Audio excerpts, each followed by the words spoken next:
자, 우리 말씀 봅니다. 사무엘상 30장 16절로 17절 말씀입니다.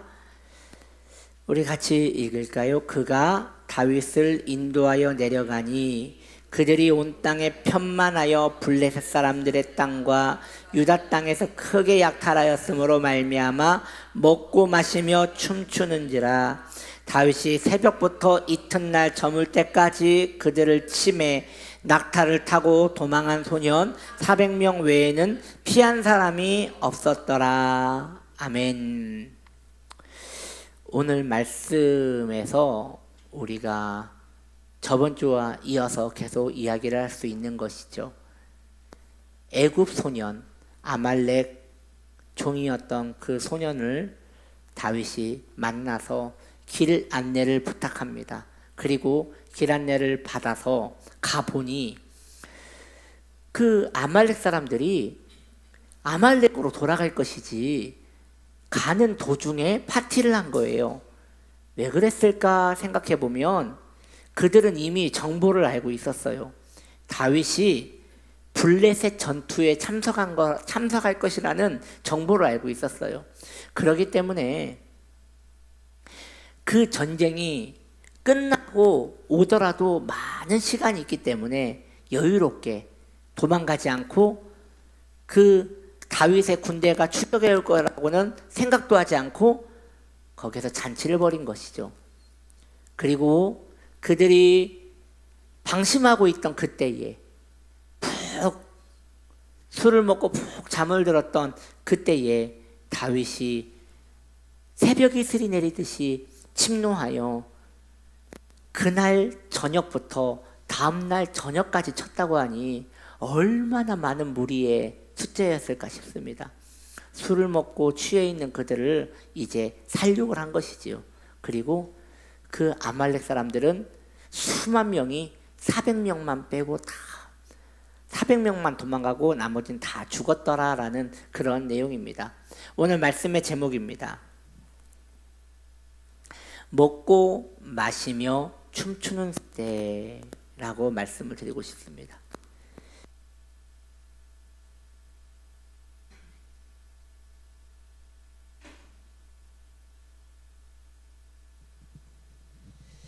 이 세대, 지금 아말렉 사람들이 다윗이 올 줄 모르고 먹고 취하고 잠들었다가 그렇게 멸망을 당하지 않았습니까?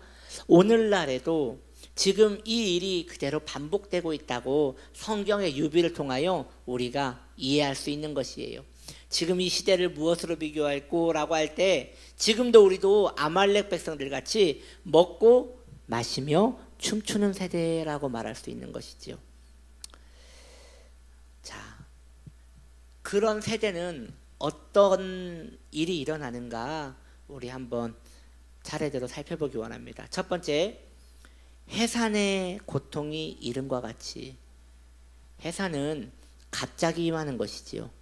물론 예정일은 정해져 있으나 해산의 고통은 아무도 알 수 없지요. 갑자기 임하기 때문에 아기를 낳으러 새벽에 나가는 거 보면 그걸 이해할 수 있죠. 아기를 낳으러 밤 늦게 나가는 거 보면 알 수 있죠.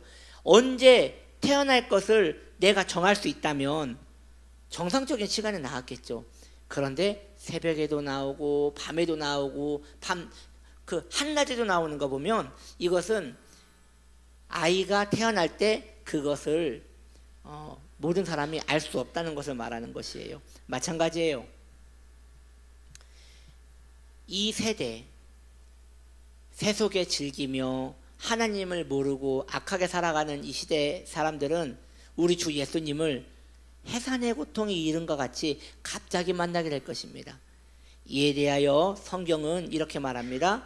데살로니가전서 5장 3절에 말하기를 그들이 평안하다 안전하다 할 그때에 임신한 여자에게 해산의 고통이 이른 것 같이 멸망이 갑자기 그들에게 이르리니 결코 피하지 못하리라. 피하지 못할 것이에요. 그래서 피하지 못하는 이유를 성경은 두 가지로 이야기할 수 있죠. 첫째는 그들이 심판을 믿지 않기 때문에 피하지 못하는 것이고, 둘째는 심판이 있다고 생각하더라도 그것에 대하여 농담으로 알았기 때문에 그들에게 그런 심판이 임하는 것이죠. 우리는 롯의 사위들을 우리의 교훈으로 삼아야 합니다. 롯이 분명 말했어요. 이제 유황이 내려서 다 죽을 것이다. 빨리 도망가야 한다. 하나님께서 기회를 주셨을 때 빨리 산으로 도망가야 한다 라고 했지만, 사위들이 농담으로 알았더라 라고 말하며 전혀 준비하지 않았어요. 오늘날에도 마찬가지입니다. 우리는 이 세상 사람들한테 계속 말해야 합니다. 저 산으로 도망가야 합니다. 예수라는 산으로 도망가야 합니다. 저 산이 분명히 있으니 저 산으로 도망가면 우리는 살 수 있습니다 라고 우리는 계속 이야기해야 합니다. 그런데 그들은 듣지 않을 것입니다. 왜냐하면 농담으로 알기 때문입니다. 그저 그리스 신화와 같이 지나가는 하나의 신화로 여기기 때문입니다. 또 그 자들은 어떠한 자들입니까? 이 세대를 어떻게 말할 수 있을까요? 두 번째입니다. 복음에 복종하지 않는 자라고 성경은 말하고 있습니다. 복음에 복종하지 않은 자, 이 세대에 대하여 말합니다. 이에 대하여 데살로니가후서 1장 7절로 9절은 이렇게 말합니다. 주 예수께서 자기의 능력의 천사들과 함께 하늘로부터 불꽃 가운데에서 나타나실 때에 하나님을 모르는 자들과 우리 주 예수의 뭐라고요? 복음에 복종하지 않는 자들에게 형벌을 내리시리니 이런 자들은 주의 얼굴과 그의 힘의 영광을 떠나 영원한 멸망의 형벌을 받으리로다. 복음은 명령입니다. 그래서 복음에 복종을 하면 구원을 받는 것이고, 복음에 복종을 하지 않으면 멸망을 당하는 것이에요. 복음을 복종하는 일에 우리는 최선을 다해야 합니다. 여기에서 우리 안에 증거를 찾을 수 있어요. 내가 복음에 복종을 하면 구원을 받은 것이고, 내가 교회를 나오더라도 복음에 복종하지 않으면 우리는 하나님과 관계가 없는 것이에요. 복음에는 복종할 수밖에 없는 의무가 따라가는 것입니다. 여러분, 복음에 복종하십시오. 그렇다면 이 세상, 이 세대는 무엇이라고 말합니까? 복음에 복종하지 않는 세대라고 말하고 있습니다. 이 세대는 하나님에게 귀를 막은 세대입니다.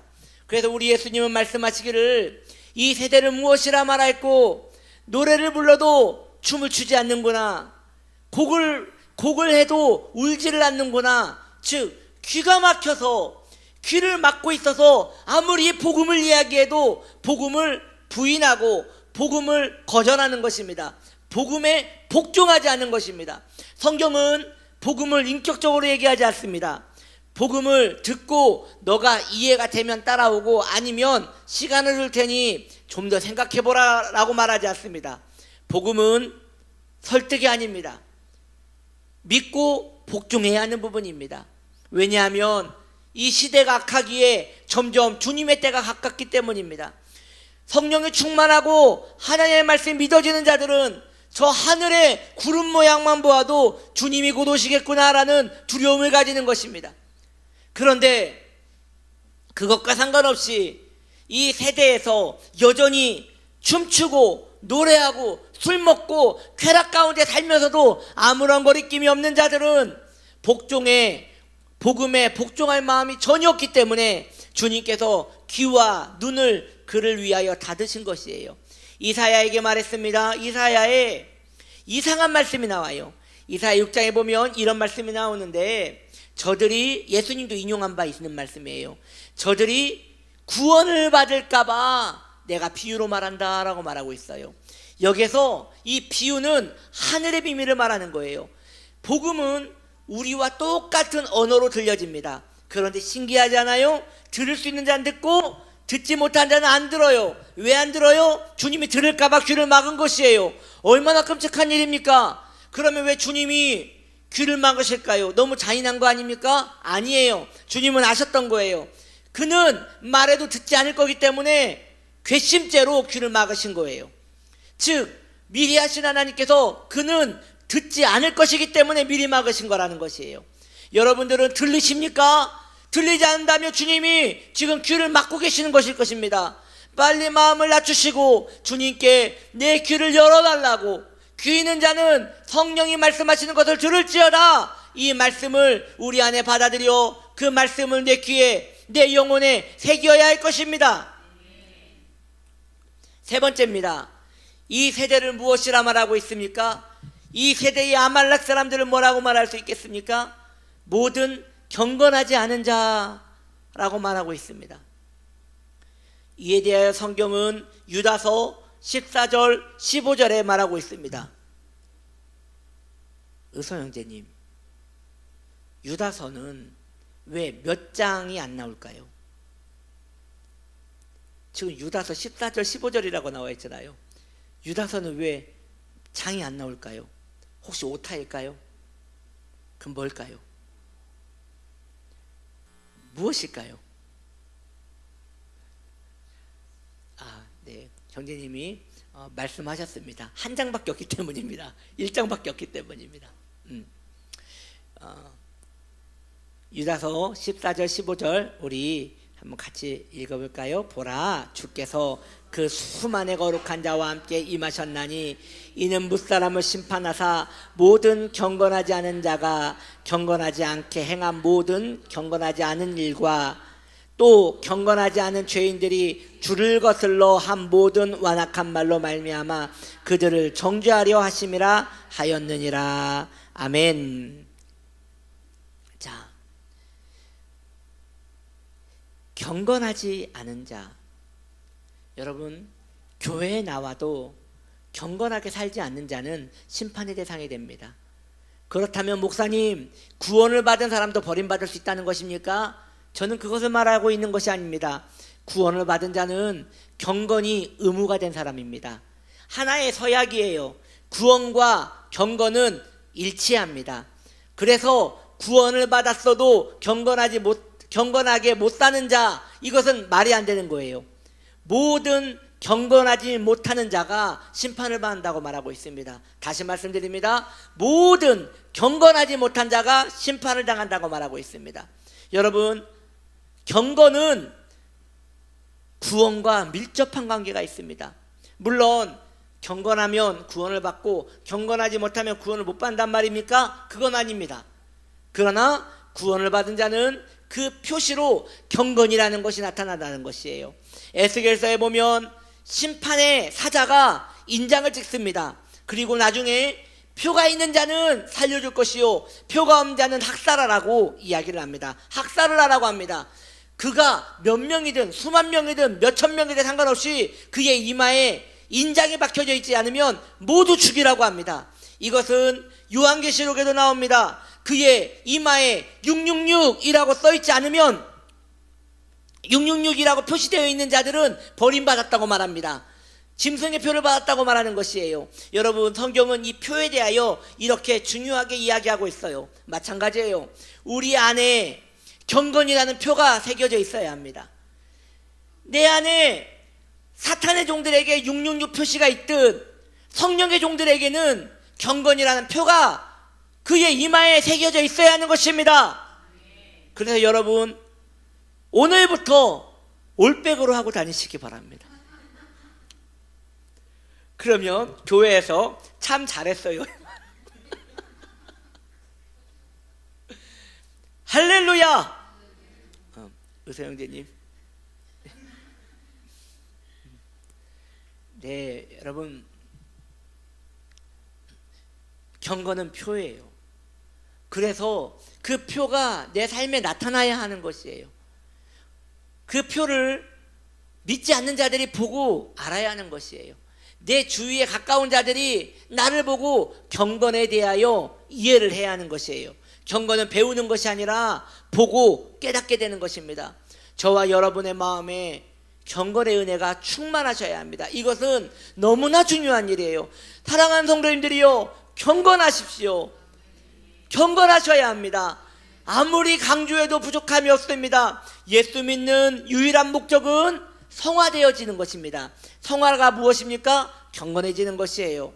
물론 우리가 하루 만에 우리 주 예수님 같이 장성한 분량에 이르지는 못할 것이에요. 적어도 작년보다는 올해가 더 경건하기를, 오늘보다는 내일이 더 경건하기를, 그렇게 마음을 늘 정하셔야 하는 것입니다. 또 말합니다. 이 세대, 이 아말렉의 세대를 우리 무엇이라 말합니까? 성경은 무엇이라 말합니까? 우리 주 예수님이 왕됨을 원치 않은 자들이라고 말하고 있습니다. 이에 대하여 누가복음 19장 27절은 이렇게 말합니다. 우리 같이 읽습니다. 내가 왕됨을 원하지 아니하던 저 원수들을 이리로 끌어다가 내 앞에서 죽이라 라고 말하고 있습니다. 여러분, 예수를 믿는다는 것은 구원을 받기 위함입니다. 맞습니다. 예수를 믿는다는 것은 경건하게 사는 것입니다. 맞습니다. 예수를 믿는다는 것은 내가 하나님의 돌봄을 받는다는 것입니다. 맞습니다. 그러나 더 중요한 게 있습니다. 가장 근본적인 것이 있습니다. 예수를 믿는다는 것은 내가 세상의 신을 버리고 예수를 나의 왕으로 섬기는 것입니다. 예전에 우리는 사탄을 섬기는 사탄의 종이었습니다. 진노 가운데 있는 사탄의 종이었습니다. 그런데 우리 하나님께서 그의 아들을 우리를 위하여 대속하심으로 이제 우리에게 하나님을 섬길 수 있는 기회를 주셨습니다. 그 은택을 부어주셨습니다. 그러므로 우리는 예수가 나의 왕이십니다, 우리 주님이 나의 왕이십니다 라고 하는 것입니다. 여러분, 입술로 왕이라고 선언해봤자 소용없습니다. 더 중요한 것은 내가 그분을 왕으로서 경외하는 것이에요. 왕을 왕답게 섬겨야 하는 것입니다. 사랑하는 성도님들이요, 예수님이 우리의 왕이십니까? 아멘. 예수님이 우리의 왕이십니까? 예수님이 나의 왕이십니까? 그 왕께서 심판하러 오십니다. 심판하러 오시기 전에 자신의 신분을 명확하게 하십시오. 여러분은 누구를 섬기고 있습니까? 하나님을 섬기고 있습니까? 사탄을 섬기고 있습니까? 여러분들은 누구를 섬기고 있습니까? 예수를 섬기고 있습니까? 아니면 이 세상을 섬기고 있습니까? 명확하게 하십시오. 입술로 예수를 섬긴다고 말하면서도 삶으로 원수를 섬기는 자들이 얼마나 많은지요. 우리는 그러지 말아야 할 것입니다. 내 입술과 내 삶이 오로지 예수를 섬기는 우리 되기를 축복합니다. 아멘.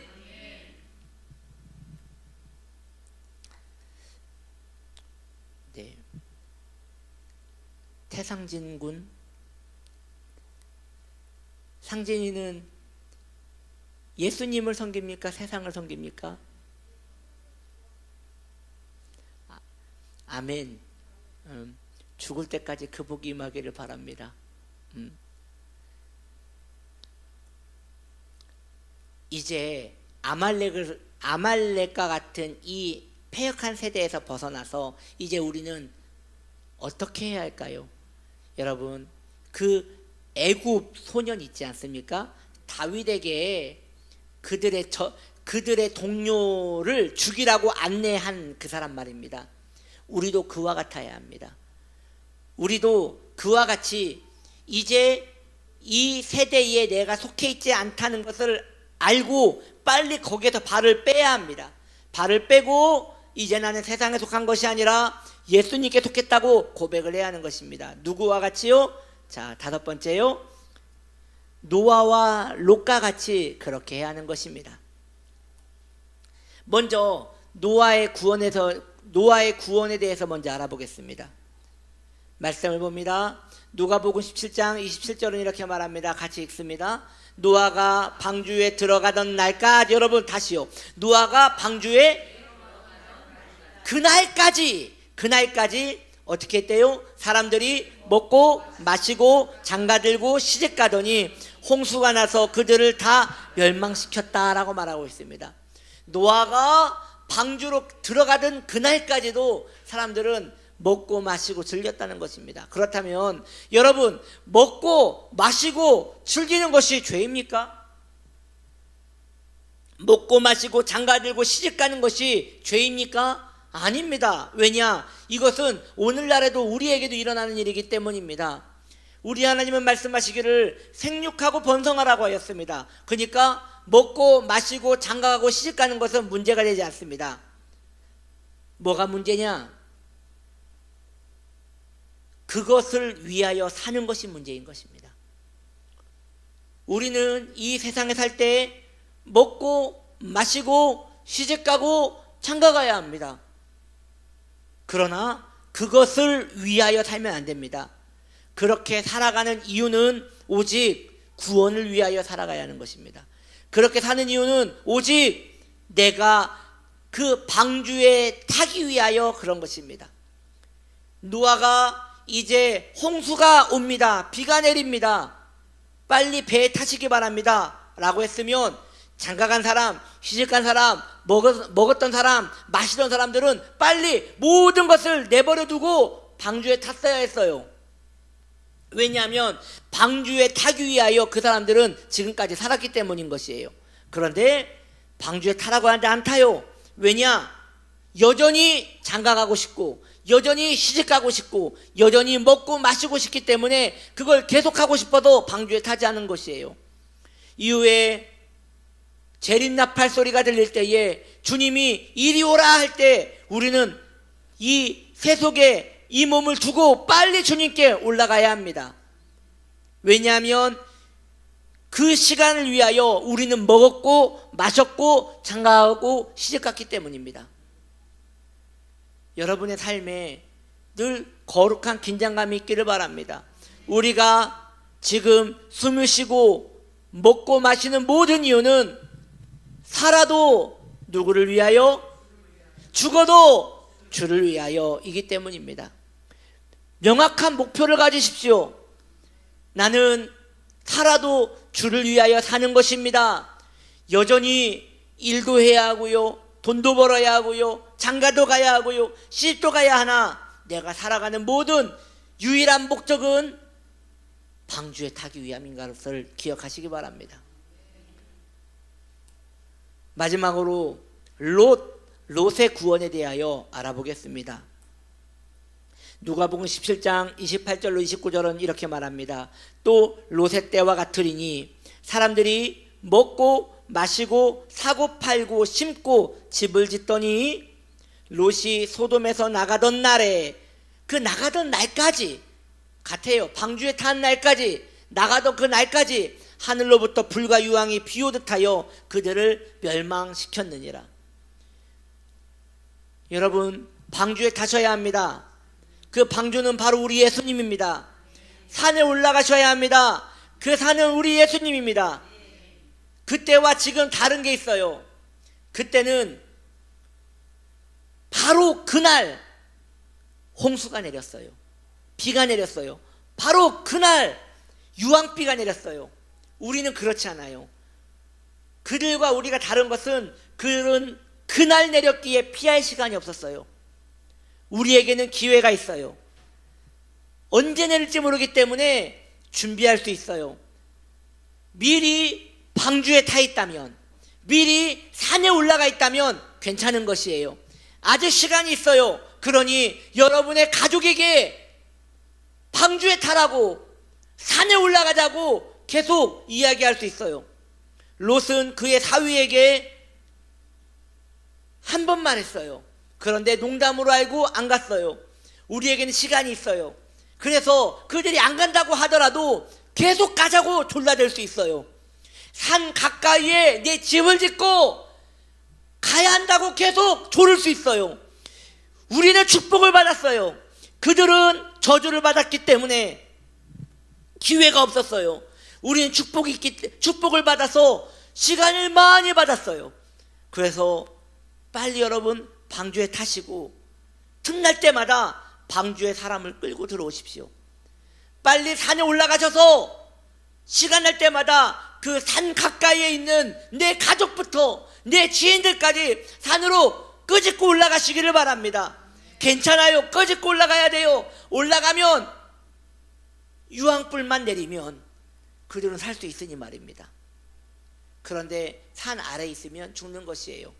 예수라는 방주에, 예수라는 산에 올라가시고 데려오시기를 예수님의 이름으로 축복합니다. 기도합시다.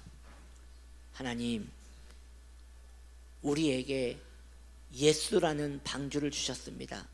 예수라는 산을 주셨습니다. 주님의 심판날이 아주 가까운 이때에 깨어 그 방주에서 나가지 않게 하시고 그 산에서 나가지 않게 하여 주옵소서. 거룩한 영적인 긴장감을 주시옵소서. 예수님의 이름으로 기도드립니다. 아멘.